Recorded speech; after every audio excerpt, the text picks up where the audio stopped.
ശ്യാമ, ഈ പ്രാർത്ഥിക്കാൻ ഓരോരോ കാരണങ്ങളുണ്ട് എന്ന് പറഞ്ഞിട്ട് പണ്ടൊരു ചന്ദനത്തിരിയുടെ പരസ്യം, സൈക്കിൾ അഗർബത്തി എന്ന് പറഞ്ഞ പോലെയാണ് സോഷ്യൽ മീഡിയയിൽ ചിരിക്കാൻ ഓരോരോ കാരണങ്ങളുണ്ട്. നമുക്ക് എന്തെങ്കിലുമൊക്കെ പ്രശ്നങ്ങളൊക്കെ ഉള്ളപ്പം ചിരിപ്പിക്കുന്ന, അവർ ഭയങ്കര സീരിയസ് ആയിട്ടാണ് ഓരോ കാര്യങ്ങൾ ചെയ്യുകയും പറയുകയൊക്കെ ചെയ്യുന്നത്. പക്ഷെ നമ്മളെ സംബന്ധിച്ച് അത് ചിരി ഉണർത്തുന്ന ചില കാര്യങ്ങളാണ്. അങ്ങനെ സോഷ്യൽ മീഡിയയിലെ ചില താരങ്ങളൊക്കെ ഉണ്ട്.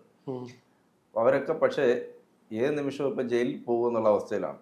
അവരെ കാണുന്നുമില്ല, എല്ലാം മുങ്ങിയേക്കുക. അവന്മാരല്ലേ സന്തോഷ് വർക്കി, അലൻ ജോസ് പെരേര, വിനീത്, പിന്നെ ബ്രൈറ്റ്, അഭിലാഷ് അട്ടായം, ഇത്രമാരും മുങ്ങി അടക്കുക. ചേരാനല്ലൂർ പോലീസിന്റെ കണ്ണിപ്പെടാതെ മുങ്ങി അടക്കുക. മുൻകൂർ ജാമ്യാപേക്ഷയ്ക്ക് പോയി ആറാട്ടനും അലൻ ജോസ് പെരേരയും കൂടെ നമ്മുടെ എറണാകുളം സെഷൻസ് കോടതി പ്രിൻസിപ്പൽ സെഷൻസ് 6 കൊണ്ട് കൊടുത്തിട്ടുണ്ട്. മുൻകൂർ ജാമ്യത്തിന് അപേക്ഷ കൊടുത്തിട്ടുണ്ട്. മുൻകൂർ ജാമ്യത്തിന്റെ അപേക്ഷയായിട്ടാണ് പോയിരിക്കുന്നത്. ഒരു ട്രാൻസ്ജെൻഡറെ കഴിഞ്ഞ ഏപ്രിൽ 12 ആ ചിറ്റൂർ ഫെറിക്ക് അടുത്തുള്ള ഫ്ലാറ്റില് ഇവന്മാരെല്ലാവരും കൂടെ ചേർന്ന് കെട്ടിയിട്ടു പോലും. അതായത് ഈ ഹേമ കമ്മിറ്റി റിപ്പോർട്ട് എന്ന് പറയുന്ന വളരെ സീരിയസ് ആയിട്ടുള്ള ഒരു കാര്യം നമ്മൾ ചർച്ച ചെയ്തുകൊണ്ടിരിക്കുമ്പോഴാണ് ഈ ചില സീരിയസ് സിനിമകൾക്കിടയിൽ തമാശ പാർട്ട് ചെയ്യുന്ന ചിലർ വന്നു പോകും 3-4 സീനിൽ എന്ന് പറഞ്ഞ പോലെ ചിരിപ്പിക്കാൻ വേണ്ടിയാണ് ഈ പീഡ. യഥാർത്ഥത്തിൽ ഇത് കേൾക്കുമ്പോൾ സീരിയസ് ആയിട്ടുള്ള ഒരു കാര്യമാണ്. എന്നാൽ ഇവരിങ്ങനെ ചെയ്തു, കെട്ടിയിട്ട് പീഡിപ്പിച്ചു എന്നൊക്കെ പറയുമ്പോൾ നമുക്ക് ഇവന്മാരുടെ മനോനിലയെ കുറിച്ച് സത്യം പറഞ്ഞാൽ ഇത് കേൾക്കുമ്പോൾ വല്ലാത്ത സൈക്കോത്രങ്ങളെ പറയുന്നത് മൊത്തവും സൈക്കോത്രങ്ങളോ അവരെ ഇരിക്കുന്നത് മുഴുവൻ സൈക്കോത്രങ്ങളാണ്. ഈ അലിൻ ജോസ് പെരേര എന്ന് പറയുന്നത് അവനെ ഒരു സെക്കൻഡ് അതിന് ഓപ്പൺ ചെയ്ത് കാണാൻ പോലും തോന്നത്തില്ലല്ലോ. അബദ്ധത്തിൽ ഇങ്ങനെയുള്ള വീഡിയോസ് വന്നു കയറും, അതിങ്ങനെ വന്നുകൊണ്ടേയിരിക്കും. ഇങ്ങനെ അബദ്ധത്തിൽ ഇങ്ങനെ ചില വീഡിയോസ് അങ്ങനെ വന്ന് കയറി ഞാൻ പ്ലേ ചെയ്ത് അന്നേരം തന്നെ ആലോചിച്ചു. ഞാൻ ഇങ്ങനെ നോക്കി കാണാം ഇവൻ എന്താ ഈ പറയുന്നതെന്ന് ഞാൻ ആലോചിച്ചു. ഞാൻ പിന്നെ കുറച്ചു നേരം ഇത്തിരി നേരം നോക്കിയിട്ട് ഞാൻ കട്ട് ചെയ്ത് കളഞ്ഞു. പിന്നെ മറ്റും കുറച്ചുകൂടെ ഇതുണ്ടായിരുന്നു. ഈ ആറാട്ടാണ് വൈകുന്നേരമുള്ള പ്രശ്നമേ ഉള്ളൂ. വൈകുന്നേരം ഇത്തിരി പിന്നെ ഒരു കട്ടിലല്ല ദിവാൻകോട്ട് ചാരി കിടക്കുക. ഇവിടെ ഇവിടെ നിന്ന് ഇങ്ങോട്ടേ കിട്ടത്തുള്ളൂ. ക്യാമറയുടെ ആംഗിളൊക്കെ അങ്ങനെയൊക്കെ വെച്ചേക്കും. എന്നിട്ട് അവിടെ നിന്നിട്ട് നാട്ടിലുള്ള എല്ലാവരോടും ഇഷ്ടം പുള്ളിക്കാരന്. നാട്ടിലുള്ള എല്ലാ നടിമാരെ ഇഷ്ടം, അവരുടെ അതുള്ള ഇതുള്ള എന്നൊക്കെ പറഞ്ഞ് എൻജോയ് ചെയ്യുന്ന പരിപാടികൾ. അപ്പൊ എന്തായാലും എല്ലാം മുങ്ങി നടക്കുക. റേപ്പ് കേസായിട്ട് കൊടുത്തിരിക്കുന്നത് ചേരാനല്ലൂർ പോലീസ്. റേപ്പ് കേസാണ്. പോലീസ് ഇത് കോമഡി ആയിട്ടാണ് എടുത്തിരിക്കുന്നത്. പോലീസ് ഇത് ഓഗസ്റ്റ് 13 ഇതിന്റെ പരാതി അവിടെ ചെല്ലുന്നത്, ചേരാനല്ലൂര് ചെല്ലുന്നത്. 13 പരാതിയായിട്ട് ചെന്നിട്ടും പോലീസ് ആദ്യം ഒന്നും അനങ്ങിയില്ല. കാര്യം ഈ പരാതി പറയുന്ന ആള് അവിടെ ഇവിടെയും തൊടാനുള്ള ഒരു പരാതി. വ്യക്തതയില്ലെന്നല്ല, ഒരു എന്താ പറയാ, ആള് ഫേമസ് ആവാനുള്ള ശ്രമം നടത്തുന്നുണ്ടോ എന്നൊരു സംശയമുണ്ട്. ഈ പറയുന്ന പോലെ ഇര എന്ന് പറയുമ്പോൾ ഇരയെ നമുക്ക് കാണിക്കാൻ പറ്റില്ലല്ലോ. ഇര എന്ന് പറയുമ്പോ എന്താണ് ഇതിപ്പോ എന്താ വെച്ച് കഴിഞ്ഞാൽ നാട്ടിലുള്ള യൂട്യൂബിലെല്ലാം പോയി നിന്ന് വിളിച്ചു പറയുകയാണ് ആ കക്ഷിയുടെ പ്രധാന പരിപാടി നിങ്ങളെല്ലാം കൂടെ ചേർന്ന് പരിഹാരം ഉണ്ടാക്കി തരണം. നമ്മളെല്ലാവരും ചേർന്ന് പരിഹാരം ഉണ്ടാക്കണമല്ലേ? നമ്മുടെ കാര്യത്തിന് പരിഹാരം ഉണ്ടാക്കാൻ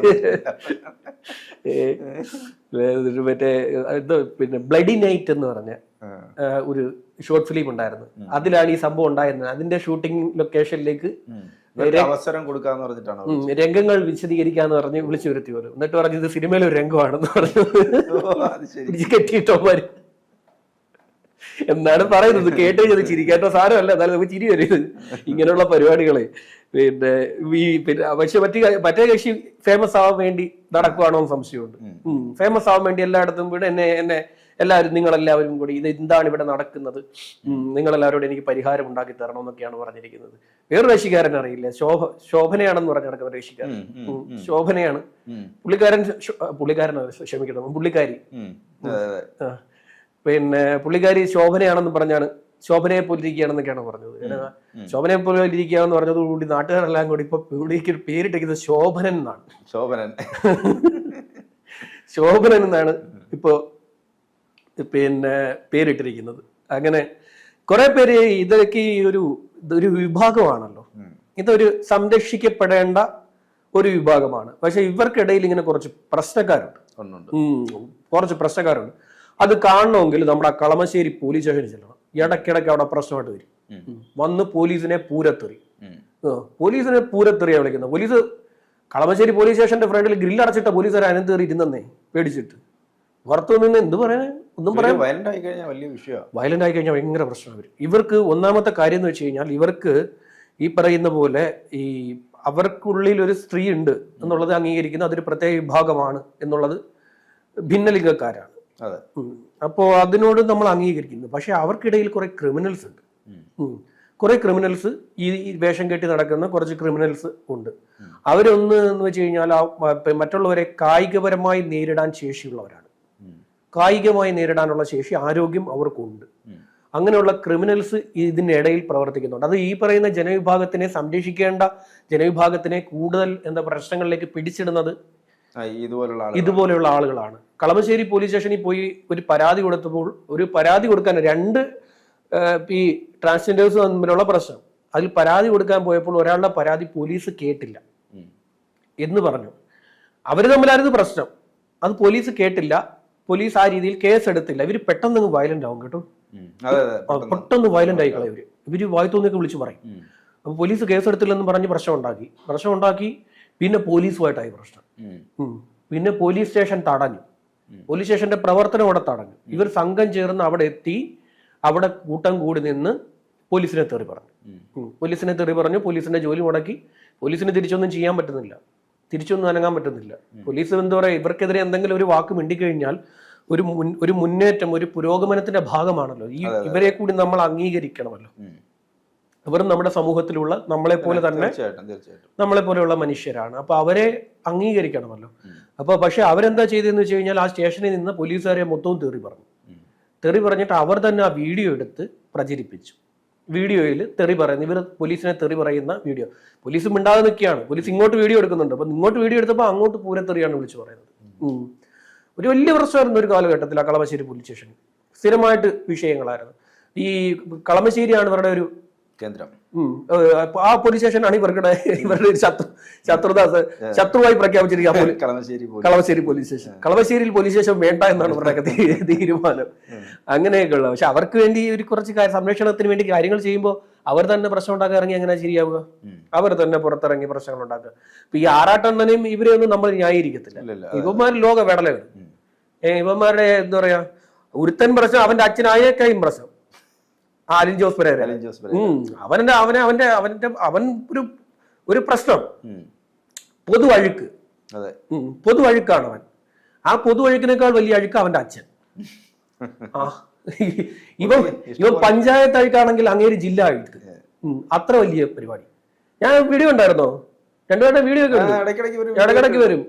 ഇത് ചുമ്മാ ഒരു ഈ പറയുന്ന പോലെ അനൗൺസ്മെന്റ് ഒക്കെ ഉണ്ട്. ഇങ്ങനെ ഞാൻ പ്രതികരിച്ചു എന്ന കാര്യത്തിൽ, ഉക്രൈൻ വിഷയത്തിൽ അവൻ പ്രതികരിച്ചു. ഉക്രൈൻ വിഷയത്തിൽ പ്രതികരിച്ചു. പിന്നെ ഇസ്രായേൽ വിഷയത്തിൽ ഇത്ര മണിക്ക് അലിൻ ജോസ് പെരേര പ്രതികരിക്കുന്നു. എത്ര മണിക്ക്? പിന്നെ നെതന്യാഹു അത് അവിടെ നിന്ന് കണ്ടോണ്ടിരിക്കും. പക്ഷേ അലിൻ ജോസ് പെരേര എത്ര മണിക്ക് പ്രതികരിക്കും?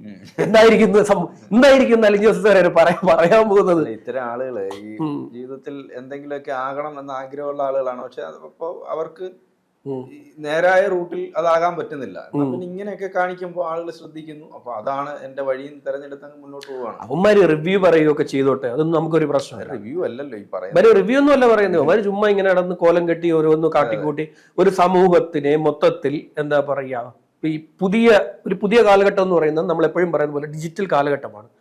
അപ്പോ ഡിജിറ്റൽ കാലഘട്ടത്തിൽ ഈ കുഞ്ഞുങ്ങളെല്ലാം നോക്കുന്നത് ഈ മൊബൈലും കാര്യങ്ങളും വീഡിയോസും ഒക്കെ അല്ലേ നോക്കുന്നത്. അപ്പൊ യുവമാരുടെയൊക്കെ വീഡിയോസ് കണ്ട എന്തായിരിക്കും? ഇങ്ങനെയൊക്കെ പറയാനല്ലേ പഠിക്കുകയുള്ളൂ.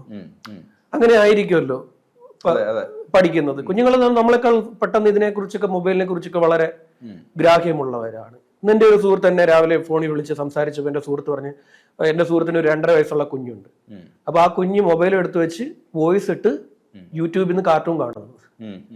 വോയിസ് 2.5 വയസ്സുള്ള കുഞ്ഞ് മൊബൈലിനകത്ത് എടുത്ത് വെച്ച് വോയിസ് എടുത്ത് ഓണാക്കിയിട്ട് ആ കാർട്ടൂണിന്റെ പേര് പറഞ്ഞിട്ട് അപ്പൊ ആ കാർട്ടൂൺ പ്ലേ ആയിട്ട് കാണുന്നു. എന്തായാലും ആറാട്ടണ്ണൻ, അലിൻ ജോസ് പെരേര തുടങ്ങിയവരുടെ മുൻകൂർ ജാമ്യം മിക്കവാറും തള്ളിക്കളയും. പ്രിൻസിപ്പൽ സെഷൻസിലല്ലേ കൊണ്ട് കൊടുത്തിരിക്കുന്നത്. തള്ളിക്കളയാനുള്ള സാധ്യതയാണ് കൂടുതൽ. പിന്നെ ഇവന്മാരെല്ലാം പൊതു ശല്യങ്ങളാണെന്ന് കോടതിക്ക് അറിയാലോ.